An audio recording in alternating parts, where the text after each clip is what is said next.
Y lo convidamos cada cierto tiempo a conversar, lamentablemente casi siempre para eventuales crisis o cosas tironeadas o dificultades. Esta vez probablemente es la crisis más compleja el último tiempo, que nos ha tocado conversar con Gilberto Baranda, que es doctor en estudios latinoamericanos y académico del Instituto de Estudios Internacionales de la Universidad de Chile. Gilberto, como siempre, gracias por acompañarnos. Muchas gracias por la invitación, Matías. Esta es la crisis latinoamericana, de las últimas crisis latinoamericanas más importantes que hemos revisado, ¿no? Sí, por lo mismo que decías, tenemos un neologismo en los estudios internacionales que es una crisis interméstica, porque es doméstica, pero a la vez internacional. Tal como decía, los países de la región están también siendo de alguna manera alcanzados a través de una migración sin precedentes hacia el sur. Colombia, casi 3 millones, Perú, 1,5 millones, y Ecuador y Chile, que deben estar cerca de los 800.000, 1 millón. Exactamente. Y Brasil tiene también que... Brasil tiene una cantidad importante y Argentina se agrega. Ahora, y Estados Unidos tiene muy grande y muy creciente, lo que pasa es que cuesta más. Aunque ciertamente, después de los acuerdos de Barbados que desembocaron en este proceso electoral del cual hablaremos, también hubo algunos regresos, algunos retornos importantes. Más contundentes me parece que en otros lugares de la región. Y de cualquier forma se trata de una crisis que está alcanzando de diversas formas a la región y ciertamente tiene su centro en la Venezuela misma, ¿no? Que tal como dices, probablemente ahí es donde se tiene que resolver en primer lugar el problema. Han pasado ya 2 días completos, del domingo en la noche al lunes, al martes, 3 días en realidad, hoy es miércoles en la noche, y no hay visos de solución, más bien lo que uno puede percibir, y cada uno de nosotros conversa con muchos colegas, amigos, conocidos que tiene, que conocen o que están allá, con la facilidad de las comunicaciones, y se ve que se polarizan más las posiciones. Maduro aprieta más el puño, la comunidad internacional trata de hacer cosas, no resulta del todo, lo que pasó en la OEA hoy día, que me gustaría que lo comentaras, y la oposición, no sé qué más le queda, ofrece las actas, dice tengo los datos, pero parece que nadie escucha. O sea, afuera sí, pero en el gobierno de Venezuela nadie escucha. Lo importante que es tener las actas para contar bien los votos. Hay algunas tácticas dilatorias también del gobierno respecto a que concurre el propio Maduro al Tribunal Superior, a la sala electoral, precisamente para pedir una auditoría, que es entendido como un mecanismo dilatorio, ¿no? Para de alguna manera ir ganando tiempo. Un tiempo que va desgastando precisamente a la movilización, una movilización que el día lunes fue muy estridente, pero que con el paso de los días puede irse suavizando. Más allá de que hay varios muertos, más de una decena, Human Rights Watch dice que 20. Y ciertamente en el caso de la oposición, pues lo que han hecho es mostrarnos las actas que recabaron precisamente conseguidas con los testigos, los apoderados de mesa, donde se ve que es un resultado completamente distinto al ofrecido. 66-30 en favor de González. Lo dobló. Con el 81,5% de los votos contabilizados esta tarde. Es decir, ya ni siquiera lo que queda podría cambiar ese resultado. Ahora, lo que se pide básicamente es transparentar las actas que tiene el Consejo Nacional Electoral, pero uno ya piensa que después de tanto tiempo se pueden llegar a adulterar. Definitivamente, lo que nosotros vimos en esta declaración del día, ya el día 29 en la madrugada, nos ofrecieron los resultados, pero no hay ningún ni un acta, nada que pueda ser desagregado, ni un dato donde podamos ver el recuento por centro de votación, por región, por género, etcétera. No hay nada de eso, es decir, nada que puede ser verificado. Ese es el problema. La verificabilidad de los datos no existe. Y se hacen oídos sordos, entonces es muy complejo. La oposición tuvo un plan B, que era mostrar las actas, pero se va quedando ya con menos opciones. Ese plan B fue muy sigilosamente preparado, con toda la tecnología disponible y todos los sistemas de cómputo, creo que más de uno, creo que eran 2 cómputos paralelos por si pasaba esto. Fue exitoso, más de 1 millón de testigos o apoderados de mesa repartidos por Venezuela. Es decir, les funcionó todo a la oposición, pero aparentemente no les sirvió de nada. O poco, les ha servido de poco, ¿Hasta aquí? vamos hasta acá poco. más allá de lo que pasa afuera, tal como dices. Ciertamente, esto significa que se pusieron en el caso de alguna maniobra en este sentido, que era una posibilidad. Cuando uno hablaba con analistas, decían francamente que podía ocurrir un desconocimiento o de alguna manera un cambio en las actas. Había muchas posibilidades, pero todos, en general, los analistas más avesados estaban de acuerdo que era muy difícil que el madurismo se viniera a salir del poder, porque es una cuestión de sobrevivencia. Porque no se imaginan si no fuera el poder, dentro del poder, porque fuera significa para ellos que pueden ser juzgados y eventualmente penas. Hay casos abiertos en los tribunales internacionales por casos de derechos humanos en contra de los líderes de este régimen. Por eso es que la negociación, y uno cuando habla también, que me imagino que has hablado, en general te dicen que existió, que fue tras bambalinas, una negociación para dar algunas garantías. Está el acuerdo del 24 de julio firmado por María Corina Machado y por González Urrutia diciendo nosotros ofrecemos acuerdos, consensos, construcción de acuerdos, democracia de acuerdos y todo en el marco de la Constitución de 1999, etcétera. Uno sospecharía que hubo alguna posibilidad de diálogo precisamente para ofrecer garantías, porque sabemos que este tipo de gobiernos no se va con un acto electoral. Yo creo que ahí los medios y también la gente, los observadores, un poco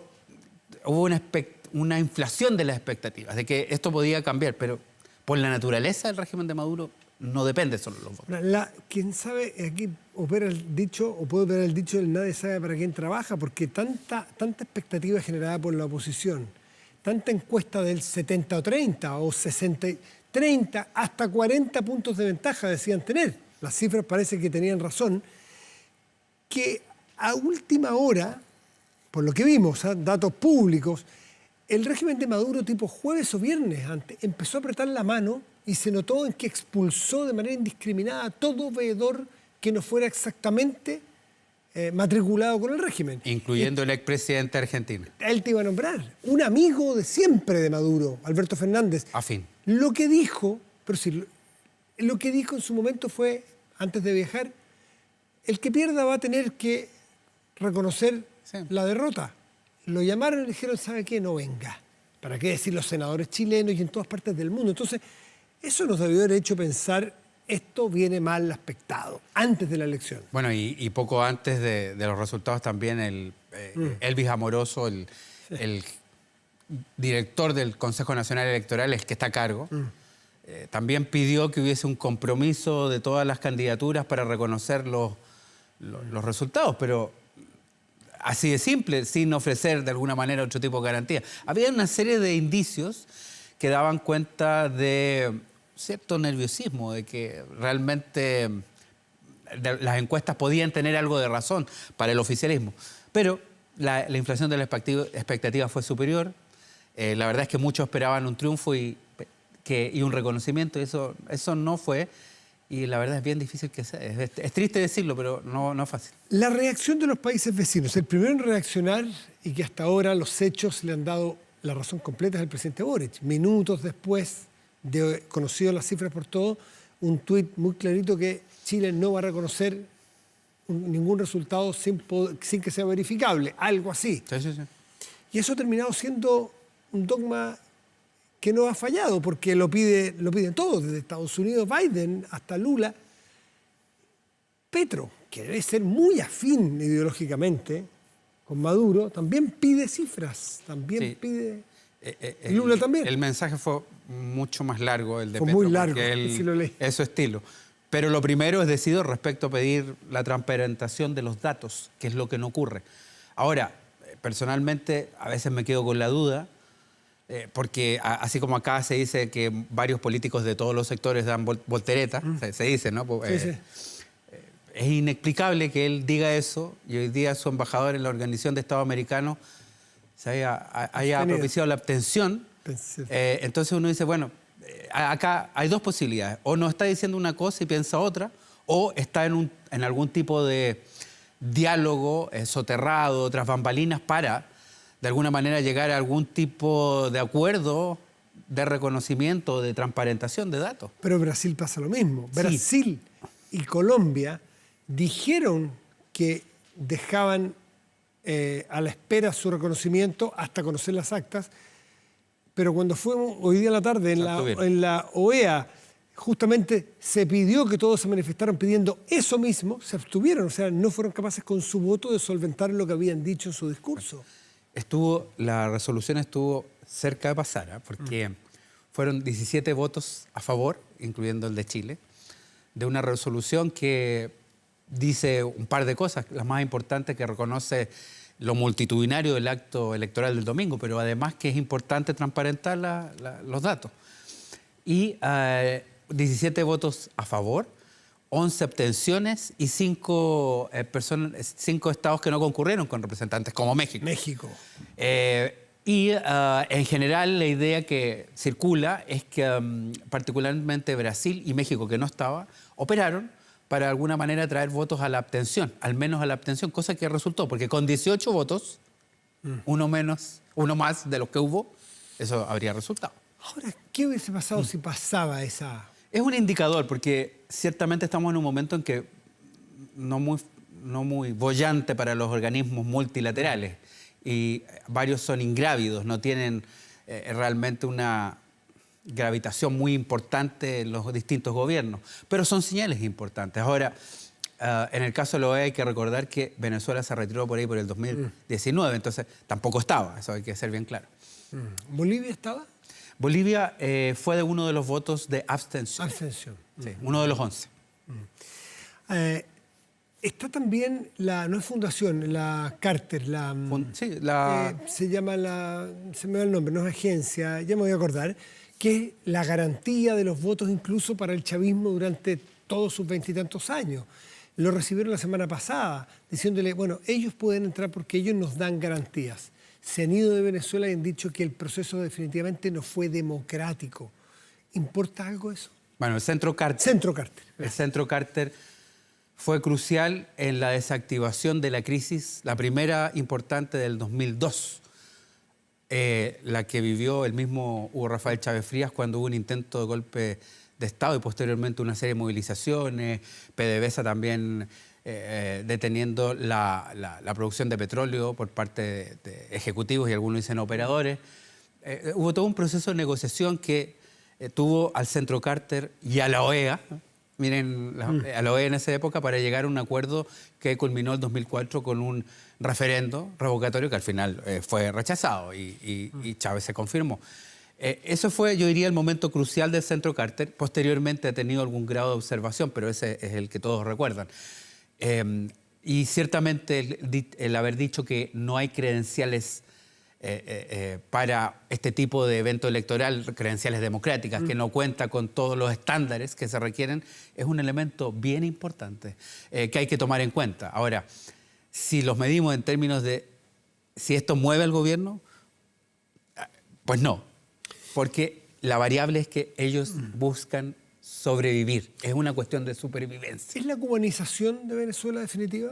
Yo creo que hace un tiempo ya importante, incluso antes de la muerte de Chávez, que la influencia de Cuba es bien importante en servicios de inteligencia, en la cuestión médica, pero en lo político uno entendería que las coordenadas son un poco distintas a las de Venezuela. Déjame decirte el caso del Partido Comunista de Venezuela, que tiene una posición... No votó por González Urrutia, sino que se cuadró, por decirlo de alguna manera, con Márquez, con otro de los candidatos. Pero ahora también ha sacado unos tuits diciendo que es importante transparentar los datos. Sí, e incluso ese aliado fundamental de lo que fue la Revolución Bolivariana tiene otra posición. Yo me refería a la comunización, no a que se vayan mimetizando ideológicamente con los procesos, sino que en la eternización. Son 60 años, desde el 59 a la fecha, y ya da lo mismo que esté arriba, sino que ya es un sistema y una población que puede levantarse más o menos tiempo, pero que hace ruido un rato y sigue funcionando exactamente igual, como un buque que no logra cambiar su trayecto. Empieza a tomar velocidad crucero esta dictadura, aparentemente, ¿no? Sí, la verdad es que la eternización y la permanente reelección me parece evidente. Por lo demás, uno puede ver algunas fisuras, no muy importantes, pero algunas grietas respecto a algunos políticos del madurismo que en algún momento quisieron jugar un rol protagónico y son expulsados. Algunos, incluso hay alguno que está detenido, porque no se tolera de que haya una posibilidad de reemplazo de este líder supremo, lo voy a decir de esa manera, que es Maduro, ¿no? ¿Y la posición de Chile en el concierto latinoamericano? ¿Cómo queda el presidente Boric? Alguien decía una frase que es muy chilena, puede ser muy coloquial e incluso, no sé si, pero muy gráfica. Quedamos el país como un poquito como calcetín guacho, eso que no sabes dónde ni con quién, porque no eran los de acá ni los de allá. Tiene una postura clara que la han seguido todos, pero sí todo con quién se alía. Fue pionero, ¿eh? Es uno de los primeros que... Minutos después. La verdad es que yo he recibido algunos mensajes de personas en Alemania, en España, en Argentina, destacando eso. Y muy impresionado con la valentía del presidente Boric, que a mí me parece que operó desde la ética de la convicción en este punto. Eso, sin lugar a dudas, va a tener, le significa algunos costos, pero yo entiendo que lo más importante es seguir el camino de lo que dicta la conciencia. Creo ¿Tiene que costos para Chile? ¿Tiene costos en el concierto latinoamericano? Evidentemente va a significar que algunos de los países que podían ser más afines pueden tener en algún momento algún resquemor, pero la diplomacia se encargará de ir de alguna manera manejando esas fricciones. En un poco tiempo más vamos a recibir una visita bien importante, que es la del presidente Lula. Y yo pienso que un poco que se puede dar a propósito de las posturas frente a la crisis venezolana, donde están más allá de algunas ideas en común, han tomado posiciones a veces un tanto distintas, con matices al menos. De cualquier forma, el tema de Venezuela es incómodo para el gobierno de Chile. Eso es incómodo porque le abre un flanco interno, que es el flanco de la discusión de la propia coalición, donde hay más de un punto de vista. Pero además es incómodo porque cualquier cosa que se diga es respondido de una manera soez por parte de las autoridades venezolanas. O sea, es una represalia más que una respuesta. Bueno, y la represalia más contundente fue que es castigado con la expulsión o el pedido de que salgan los diplomáticos de Chile en Venezuela, así como otros 6 países. Fueron 7, no solamente Chile, pero Chile también está entre los castigados. Entonces, pero los otros 6 habían emitido un juicio antes de conocer los resultados. Sí, es Costa verdad. Rica, Panamá, Perú, Argentina, ayúdame con los otros, se me van, habían hecho una acusación de fraude cuando todavía no conocíamos del fraude. Sí. El presidente Boric fue minutos después. Sí. Con los datos conocidos. Y en ese sentido, estos países, estos 7 países donde también está Perú, donde también está República Dominicana, bueno, tomaron una decisión que también puede tener matices, pero que es básicamente exigir la transparentación de los datos, que me parece crucial. Hay algunos matices, porque Perú ya está pensando o más que pensando, ha decidido reconocer a González Urrutia como presidente electo, que a mí me parece que después de la experiencia que hubo con el caso del presidente responsable, el presidente interino Guaidó, que no dio resultado. Claro, de hecho, hoy día Maduro hablaba del Guaidó 2. Bueno, a la luz de esa experiencia, yo creo que hay que ser cauto. Presidente encargado se llama. Sí, pero fue un conflicto por competencia y el que tenía realmente el poder interno era Maduro.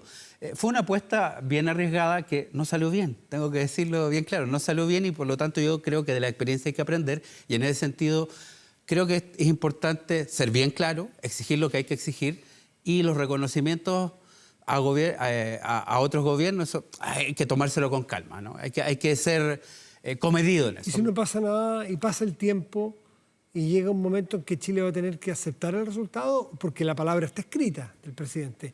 No reconoceremos a ningún gobierno o algo así mientras no haya comprobación de los resultados. No prejuzga, no le pone nombre propio, sencillamente díganme, es como cuando uno dice quiero probar un determinado plato, bueno, primero pruébelo, después diga si le gusta o no, pero lo otro es prejuzgar. Sí. Este proceso, esta crisis, podría estar arrancando aun cuando hay señales de que amaina en algunos sentidos. Cuando digo amaina es que las protestas pueden a lo mejor ir desactivándose. Vamos a ver. Hemos tenido un lunes muy, muy complejo. Pero recordemos que el día de la juramentación por un nuevo periodo es el 10 de enero. Queda algún tiempo. El tema es cuándo van a mostrar las actas. Si se toma mucho tiempo, pueden mostrar actas adulteradas. Son electrónicas, es difícil, pero no imposible intervenirlas. Esto va a ser una disputa bien compleja. Pienso que van a haber negociaciones que tal vez no las conozcamos al detalle. Yo hoy día mismo pensaba frente a la OEA, ¿no será que Colombia y Brasil están articulando algún tipo de aveniencia entre gobierno y oposición y venezolana, ¿no? Y de lograr algunos consensos? No lo sé, estoy ficcionando, estoy especulando. Corina Machado, en una alocución de ayer en la tarde, dijo una frase que a mí me quedó marcada. Dijo, no se negocian los resultados. Dijo, se puede renegociar eventualmente una transición pacífica. Exacto. Se puede negociar todo menos los resultados. Me parece que eso es lo correcto. Y bueno, y la transición pacífica habla de una transición pactada o ruptura pactada muy semejante a la que algunos vimos en algún momento. En nuestro país. En nuestro país, donde recordaremos que hubo una justicia muy limitada, donde no podía entrar de alguna manera frente a algunos militares en profundidad, y al mismo tiempo habían enclaves, espacios reservados para... En la Constitución. Exactamente, era constitucional. Y muchas otras medidas como no revisar las privatizaciones. O sea, había garantías para el régimen que salía. Absolutamente. De alguna manera había garantías para los que se retiraban del poder. Y yo me imagino que la única solución es hacer algo relativamente similar, porque lo otro es pensar que la población asuma y se sacrifique en forma multitudinaria, pero eso, además de un costo para el gobierno que reprime, que es lo que al final lo hace caer, significa muchas muertes, que es lo que yo no quisiera. Si esto, al fondo, lo ideal sería regresarlo al cauce institucional. Y me parece que el gobierno de Chile está apostando a eso, que regrese al cauce institucional. Sería un gran logro del presidente Boric porque ha encabezado una postura bien clara, bien decidida y muy defendible porque no se aparta de la legalidad. A pesar de que puede tener algunos desencuentros con precisamente algunos de los mandatarios de los que es más afín. Alberto Aranda, doctor en estudios latinoamericanos, académico del Instituto de Estudios Internacionales de la Universidad de Chile. Gracias por estar aquí, como siempre. Muchas gracias a ustedes por la invitación. Gracias.